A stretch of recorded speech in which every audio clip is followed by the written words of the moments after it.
Hello, ভবনের ভাবনায় আবার একটি নতুন ভিডিও। উঠলো বাই তো কটক যাই। হঠাৎ একদিন জেদ চাপলো ঘরের একঘেয়ে দরজাটাকে নিজের হাতে নতুন রূপ দেব। যেই ভাবা সেই কাজ, আঁকিবুকির সরঞ্জাম নিয়ে একদম তৈরি হয়ে গেলাম।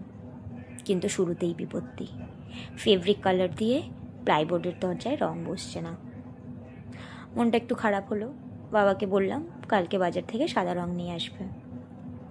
পরের দিন বাবা বাজার থেকে সাদা রং এনে নিজ হাতে সেটাকে জলের সাথে মিশিয়ে একদম ব্যবহারের উপযোগী করে দিল।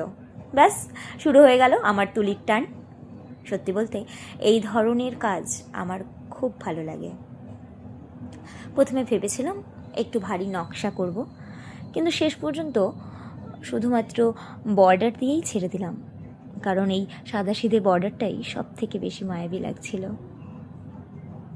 অনেক সময় ধরে কাজটা করার পর যখন দেখলাম শেষ হয়ে গেছে কাজটা, কিন্তু একটু কালো ছোপ ছোপ আছে, তখন মনটা খারাপ লাগলো।